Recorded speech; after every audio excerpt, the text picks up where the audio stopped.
Good afternoon. There have been calls for reform of Northern Ireland's strict anti-abortion laws following the referendum in the Irish Republic, which overwhelmingly backed change there.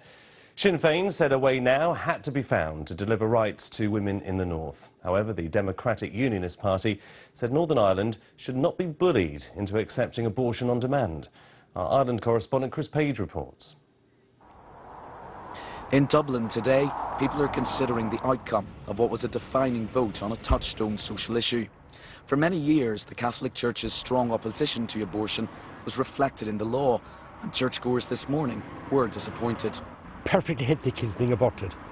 I couldn't vote for that. Well, I'm disappointed. You can see I have a no badge there. It was the majority spoke, and we have to agree with the wishes of the people, you know, so it's back to the government and to see what they do now with it, you know. But the referendum resulted in a landslide. Abortion has been illegal in the Irish Republic unless a woman's life was substantially in danger. But 60 voters supported the case for change. Ministers are now set to bring forward legislation which will allow terminations for any reason until a woman's 12 weeks pregnant and in some circumstances afterwards. But the huge shift here has raised questions about the situation in Northern Ireland, where abortions are only permitted if there's a serious or permanent risk to a woman's health. Sinn Féin say there should be more access to terminations north of the border. This has very much been a national debate. People the length and breadth of the island have been talking about how we need to support women. Our policy is the same from the north of Ireland right to the bottom of Ireland. We want to see the same policy. We need to show care and compassion towards women. Northern Ireland's largest party, the Democratic Unionists, are opposed to any change in the law. The devolved government at Stormont collapsed more than a year ago. A number of MPs from several parties think Westminster should pass new legislation for Northern Ireland, but government sources are stressing the priority is to restore devolution so local politicians can decide on the matter. Campaigners in Belfast who want to keep the current law say they'd resist any attempt to alter it. The demand for abortion as a choice depends on the dehumanisation of unborn children. We have existing recognition for unborn children in law, and that's the way it should be. We made history! The abortion referendum was a highly significant and symbolic moment for the Irish Republic, but it will have an impact on politics across the whole island and in London. Chris Page, BBC News, Dublin. Well, at Westminster, senior Conservative MPs have added their voices to the calls for change to the law in Northern Ireland, including the Women and Equalities Minister, Penny Mordaunt, and the Chair of the Health Select Committee, Sarah Wollaston. Well, my view is that it's not right that women in Northern Ireland can't be able to access the same rights as women in the rest of the United Kingdom. And if an amendment is allowed by the Speaker during the domestic violence bill that's coming to Parliament that puts that right, I will be supporting it.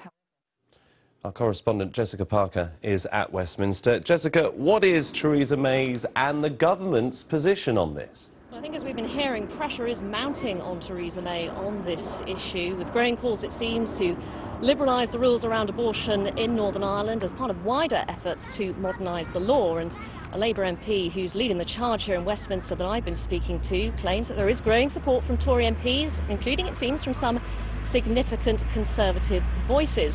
But Downing Street, we understand, see this as an issue for Northern Ireland. The government very keen to avoid any impression of direct rule. They want to be seen to be trying to get the Stormont executive back up and running, not superseding it. Then, of course, there is Theresa May's alliance with the socially conservative Democratic Unionist Party. The Prime Minister is already walking a tightrope when it comes to, for example, getting her Brexit legislation through Parliament. I think this weekend things just got a little bit more complicated, a fresh challenge for Theresa May. Jessica, thank you. 2 young people have died after falling ill at a dance music festival in Hampshire. An 18-year-old woman and a 20-year-old man died in separate incidents at the Mutiny Festival in Portsmouth. Organisers have cancelled today's event, which was to be headlined by Craig David and Sean Paul, after warning of a dangerous high-strength or bad batch substance on site. Flights at Stansted Airport have been seriously disrupted following thunderstorms overnight. A lightning strike disabled the aircraft fuelling system, leading to cancelled flights.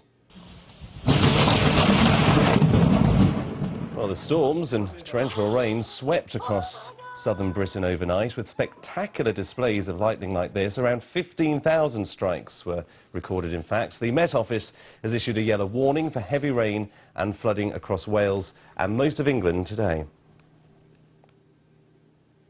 President Trump says discussions about his possible meeting with the North Korean leader Kim Jong-un in just over 2 weeks are going very well. Earlier this week, Mr. Trump pulled out of the summit, blaming Pyongyang's hostility. The president's comments followed yesterday's surprise meeting between Mr. Kim and the South Korean leader Moon Jae-in. Laura Bicker reports now from South Korea. Embracing for a second time, the two Korean leaders look much more like new friends instead of decades-old enemies. The meeting was called by Kim Jong-un, who seems eager to salvage his summit with President Trump. Kim Jong-un reaffirms his strong will for denuclearizing the Korean peninsula. That's what the White House wants to hear. They'd even created a special summit coin. But officially the meeting is off. Or is it? So we're looking at June 12th in Singapore. That hasn't changed. And it's moving along pretty well. At the border, tourists from the south come to catch a glimpse of a land they have never known. It often feels like the razor wire and landmines don't exist. And when their leaders meet so easily at such short notice, it makes them feel that one day that might be possible. Each one of these ribbons tied to the barbed wire fence represents a hope for peace. And if they were looking for signs that this time might be different, they got it. Kim Jong-un is showing that he's willing to engage on a level that his father and his grandfather never were. Fundamentally, one problem remains. Is he willing to give away his nuclear weapons? But people here are eager for the US and North Korea to at least try, as this is the closest they've come to peace in decades. Laura Bicker, BBC News, Paju. Thousands of disappointed Liverpool fans are returning home after last night's Champions League final defeat to Real Madrid. But their disappointment will be as nothing to the anguish and dejection felt by Liverpool's goalkeeper, Loris Karius, whose errors handed the Spanish side 2 of their 3 goals. From Kiev, David Ornstein reports. BBC One is at 6:05. Bye for now.